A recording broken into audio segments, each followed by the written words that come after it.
Hello, yun, magandang araw sa inyo. Ang tanong kasi, nararapat ba na magkaroon ng impeachment trial sa kasalukuyang issue ngayon? So, ano nga ba ang ibig sabihin ng impeachment, no?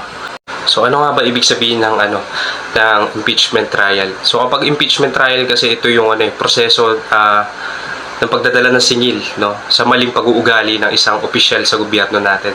So dito sa Pilipinas, ang Pilipinas kasi is mahalintulad mo siya yung impeachment trial niya sa United States of America, na kung saan sinasagawa ito sa legislative branch, no, sa Senate and also the House of Representatives.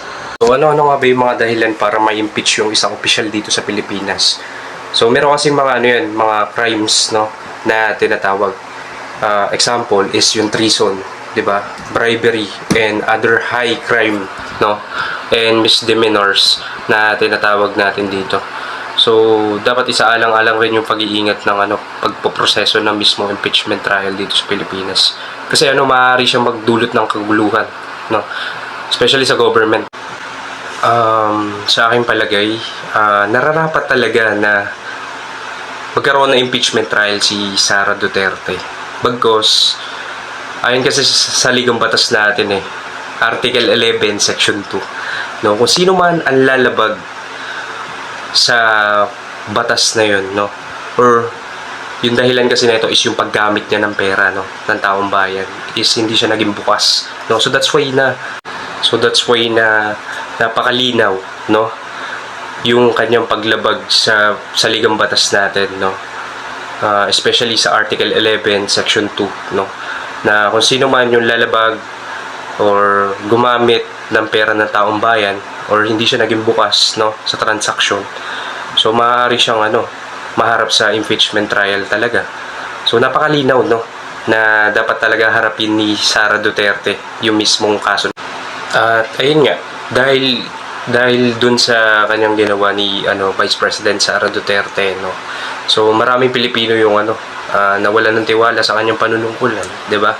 Kasi hindi siya naging bukas sa kanyang transaksyon especially dun sa Department of Education, 'di ba? Napakalaki ng budget 'yun. Isa yun sa sangay ng gobyerno natin na, 'di ba? Napakalaki, isa sa pinakamalaking budget ng Pilipinas is napupunta sa Department of Education. So para sa akin napakalaking banta nito sa konstitusyon ng Pilipinas. Ayun nga, sa saligang batas natin. Kasi may word kasi na return, no. So meaning to say, maaaring ma-dismiss yung kaso ni Sara Duterte. So hindi naman sa sa pinoprotektahan siya, pero maaari may mga hidden agenda na nangyayari sa gobyerno or ahensya natin, especially sa Senado. So para sa akin yung impeachment trial ni Sara Duterte is maaari siyang mapawalang bisa. Dahil nga sa mga mambabatas dito sa Pilipinas, syempre may mga kampo-kampo yun no. Talagang may mga hidden agenda yung mga mambabatas na yun para lang hindi matuloy yung impeachment trial ni Sara Duterte. Pero napaka-obvious naman talaga na dapat talaga is ituloy yung impeachment trial niya.